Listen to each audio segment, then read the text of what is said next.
Welcome to Bed Crime Stories podcast. I'm your host, T. I hope you guys are having a great time. To anyone new here, a warm welcome. Thank you so much for checking out the channel. All I ask is after watching and or listening to the video, if you find you enjoyed it or you learned something, do me a favor, smash that like button and consider subscribing. Now, without further ado, let's get started. Breaking news today in the Madeline Soto case. Stephan Sterns is now facing more charges, and they are all sex crimes. This guy is one sick puppy. Detectives apparently found more child essay materials during their investigation, which prompted the new charges. I'm going to say what all these charges are, which means that this video cannot be monetized. If you appreciate my work, please consider a super thanks. Another way to help me is to go over to Spotify and leave me a review. Over there, I'm known as Carnage Street.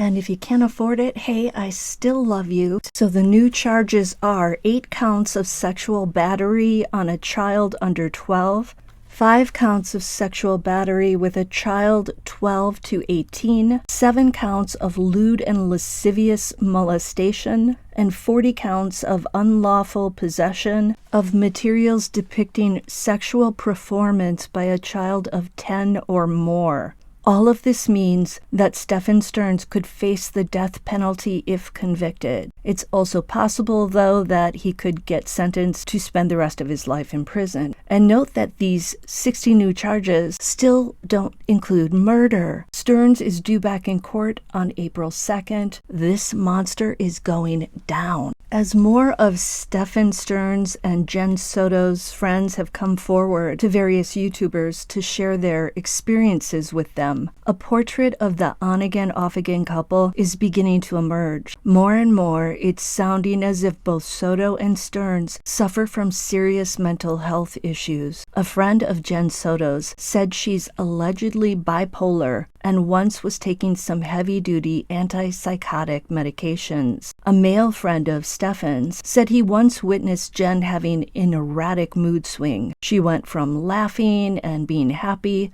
to running out of the house and sobbing in a car. So it sounds like Jenn Soto has an unpredictable personality, if we are to believe these friends. But what I'm not hearing is that she has a violent nature, moody to the maximum, but not the type who's prone to violence, at least that we've heard of so far. Now, one of these friends said that Stephan Sterns was on psych medications and took himself off of them at one point, which led him to threaten to unalive himself. Knowing Stefan had a firearm made this threat all the more scary, and according to a friend of his named Ryan, who spoke to Gray Hughes of Gray Hughes Investigates, when Stefan was a little boy, he was playing in a puddle in a Pizza Hut parking lot. Say that 5 times fast. Playing in a Pizza Hut parking lot. Unfortunately, a 17 or 18-year-old male driver backed up over him. Per this friend, Stefan's allegedly emotionally and verbally abusive mother, Debbie, would tell him after the accident that something was wrong with him. Stefan's parents also sued this young driver, and per Ryan, they won a large settlement. Ryan said Debbie was particularly litigious and sued a foot surgeon who worked on her feet. Debbie claimed she was disabled after the surgery and she sued. Of course, we're listening to the words of friends who are showing up on YouTube. Thus, we cannot be 100% sure that all or some of these stories are true, but if they are true, we have a very dangerous environment for Madeline to be living in when with her mother Jenn and when Stephan Sterns is around. And apparently Jenn and Stefan have been together on and off for somewhere between 6 to 8 years. So here's a child who's at the mercy of 2 people allegedly with serious mental health issues who may or may not be taking their medications. And one of these adults has a firearm and has threatened at least once to unalive himself. So who was watching over Madeline when she was in the care of these two sometimes troubled adults? By the way, according to Stefan's friend Frank, who also spoke to Gray Hughes, 3 years ago when he first met Stefan was living with his parents, Debbie and Chris. A year later, Stefan went back to Jenn's condo to live with her, and 6 months after that, he and Jenn apparently broke up again. Despite the breakup, Stefan apparently continued staying in one of the condo's bedrooms. I suspect it was one of the rooms upstairs next to Maddie's. At some point, Stefan left Jenn's condo again and moved back in with his parents. This sounds like such an erratic situation for Maddie to be living in. Her mom's on-again, off-again boyfriend, living with them, moving in, moving out. That had to have been hard on her. All of this points to Stefan not being able to afford his own apartment, maybe. It also sounds like he's someone who doesn't have a steady job. Supposedly he worked for Disney for a while, and yet, even without a long-term steady job, Stefan seems to have some money in his pocket. Could that money be from his parents? Are they his enablers? Do they worry that he'll unalive himself if they don't help him and accommodate him? Or do they feel guilty because of the accident where the guy backed up over him when he was a child? Do they feel guilty because perhaps Debbie or the father was inattentive? The second troubling element is that several of Stefan's friends have said that he's someone who from a rather young age was obsessed with intimate male and female interactions. I'm talking about sex. And there's a story of Stefan allegedly putting his semen in little glass jars and then telling his guy friends that he could take that stuff to school, put it in girls' drinks, and they could get pregnant from it. Now, it sounds like Stefan was around 13 at the time. Whether he actually did that is unclear, but it's definitely a weird thing for a kid, even with maybe a strong libido, to come up with such an idea. I mean, it's weird. It's just plain weird. I'm not a psychologist, but I would think that would point to a troubled kid. And there's another story in which Stefan allegedly gained access to magazines like Hustler around age 13 or so. Either his mother Debbie got it for him when his father was traveling for work, or Stefan got it for himself. Either way, one of his friends said that Stefan developed an obsession for pornography. Factor in the adult Stefan, making it clear in Reddit posts he allegedly made, and in comments he made to a friend, that he, as an adult, prefers younger females to older ones. And you have a guy who could be a predator around little girls. Listen to what Stefan allegedly wrote on Reddit under the name Sustanet or Sustane. Finding people to date that haven't spent all their teens and 20s in the sun with minimal sun protection, making them all look like a 70-year-old Clint Eastwood, plus all of the emotional baggage and kids from the first marriage or absent fathers. Honestly, dating in/after your 30s is a shit show these days. One begins to understand the DiCaprio strategy, end quote. In the rare case that you don't know, actor Leonardo DiCaprio is notorious for dating much younger women, although he doesn't really date children. So we have a man who allegedly needs psych meds but doesn't always take them, who is obsessed with pornography, and who prefers young females, in Madeline's case, a child. We also heard that Stefan is into anime, and I read that there's anime pornography. Could this have been yet another genre that Stefan was obsessed with? Factor in a mother, Jenn Soto, with her own psychological issues, who was clearly not protecting her young daughter from this dangerous man, and we have a ticking time bomb. I say Jenn wasn't fully protecting Madeline because Stefan was found with explicit images and videos of Madeline on his phone dating back 2 years to when Maddie was 11. It's hard to imagine Jenn didn't notice what was going on, or at least notice changes in her daughter when Stefan began the essaying of her. I can't help thinking about what serialist Ted Bundy said when, just before his execution, he finally opened up about his violent urges and what they were born from. When I'm trying to tell you as honestly as I know how what happened, and I think this is a message I want to get across. But as a young boy, and I mean a boy of 12 or 13, certainly, that I encountered outside the home again, in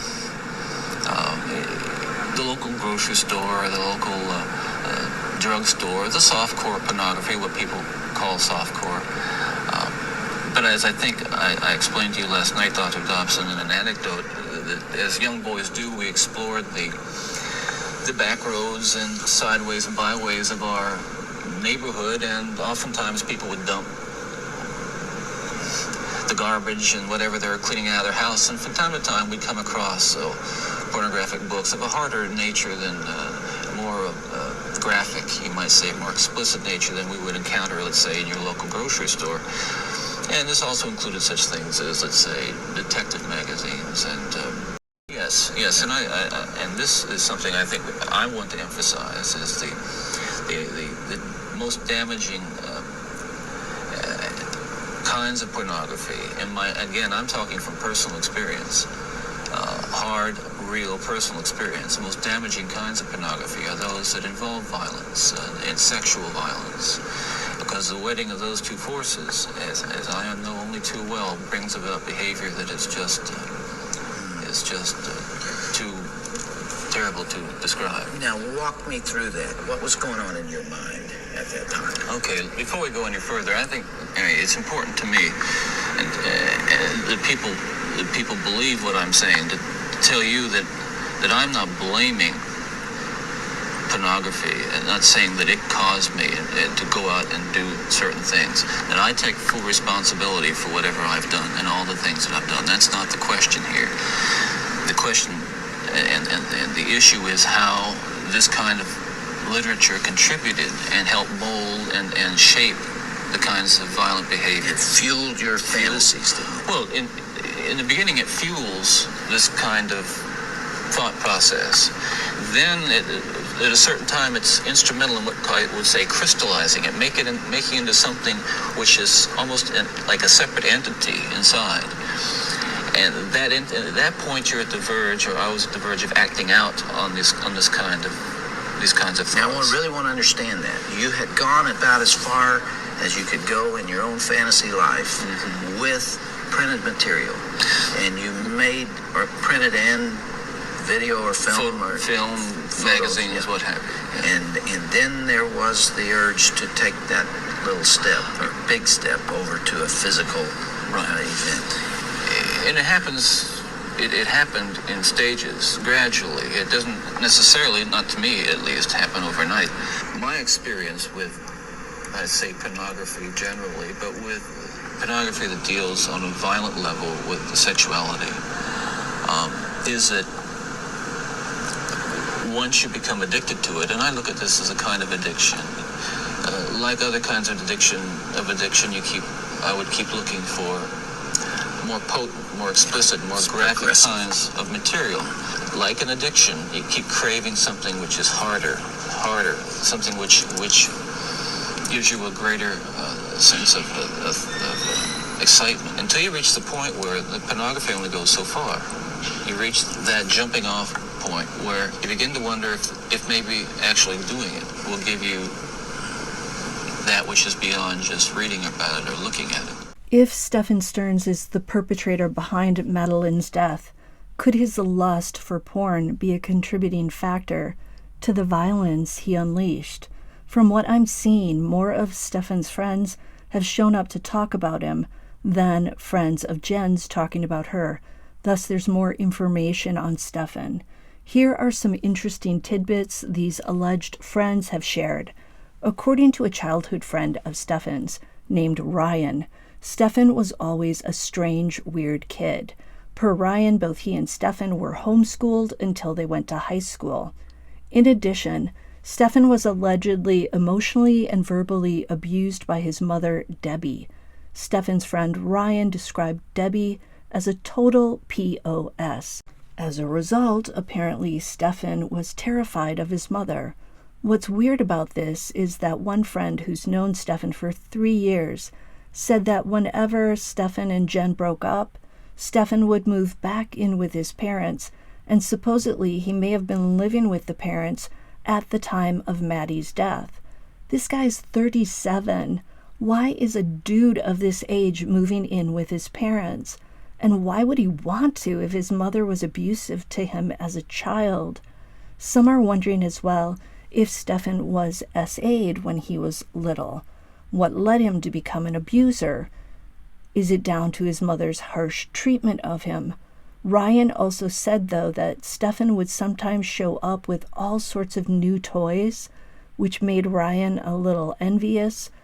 So on the one hand, Stephan gets mistreated by his mother, and then on the other hand, he gets rewarded with tons of toys. What is that all about? In 1998, there were some custody issues supposedly within the Sterns family. I don't know what that was all about, but Debbie does have a son from another man apparently, and thus Stephan has a half-brother. Now, Ryan told a troubling story involving Stephan. One night, Ryan's mother was in the back bedroom of their house, and because they lived in a fenced-in property, they didn't always close their blinds. So one night, the mother sees someone outside the bathroom window, and she calls out to her husband. Well, he goes and grabs a weapon, and he heads outside. He finds someone in their barn, and the father reaches over and he turns the lights on, and he sees a person standing in front of him with his back to him. The dad tells this guy to turn around, and lo and behold, it was Stephan, and he was holding a camera. The father said he nearly shot Stephan, and to teach him a lesson, he took out the bullet, gave it to Stephan, and told him to keep it as a reminder of what not to do. As in, do not creep around in the dark trying to take pictures of women in their bathrooms. Per Ryan, Stephan was around 17 years old at this point, and this incident destroyed their friendship. Ryan also recalled that Stephan didn't bathe regularly, and he often wore dirty clothing. He also had greasy hair, and he didn't smell good. Yuck. Per Ryan, Stephan's father, Chris, wasn't home all that much. And when Ryan saw the footage of Stephan talking about Maddie and doing his crying and all that stuff, he knew right away that Stephan was lying. He said he'd seen him lie with those same facial expressions in the past. Moving on to Stephan's friend, Frank. Frank said he met Stephan 3 years ago, and they bonded over smoking pot and playing video games. Frank is married and has young sons. He said that he never got any weird vibes off of Stephan, and he wasn't nervous about having him around his kids. Now, per Frank, Stephan had an addiction to Adderall. Adderall, FYI, is a prescription medication that contains 2 drugs, amphetamine and dextroamphetamine. It is a stimulant and is most commonly used to treat attention deficit hyperactivity disorder, or ADHD. 2 of the side effects of Adderall are loss of appetite and weight loss. Sounds like maybe I should get myself some of this stuff. I'm kidding. For Frank, Stephan lost a ton of weight, and Frank only saw Stephan eat 1 time in his presence, and apparently they were together gaming all the time. So it seems like there may be some sort of weight loss issue with Stephan. He also had a tendency to stay up late, 4, 5 a.m., and then he would sleep late in the day until 4:30 or 5 p.m. This sounds like the lifestyle of a much younger person, not a 37-year-old guy. Frank also depicted Jenn and Stephan not as boyfriend and girlfriend. He said they broke up 6 months ago. Despite the breakup, Stephan lived for a period in a spare bedroom in Jenn's condo, but recently he'd moved back in with his parents. This is why Frank found it odd to learn that Stephan was back at Jenn's condo. He guessed that maybe this was because of Maddie's birthday. Frank said Stephan had a special bond with Maddie, and that is scary to hear. Now, according to Frank, Stephan's bedroom is filled with gaming equipment and his collections. including one of his Tamagotchi. Tamagotchi is a keychain-sized virtual pet simulation game. Apparently kids much younger are into Tamagotchi, and thus it's weird to have a 37-year-old guy still collecting them. Man-child, people. This dude is a man-child. Frank supported the notion that Stefan prefers younger females to older ones. They were together one night at a bar, and Frank said a cougar showed interest in Stefan, but Stefan had zero interest in her. And Frank found it odd that a grown man who was single would not have been interested in this woman. Frank also said that Stefan told him that he had a spicy Latina lady friend in Kissimmee. However, Frank didn't believe the story. But I'm wondering if Stefan was secretly referencing Maddie. Hear me out. Maddie's grandmother gave an interview on Telemundo, and she was speaking Spanish.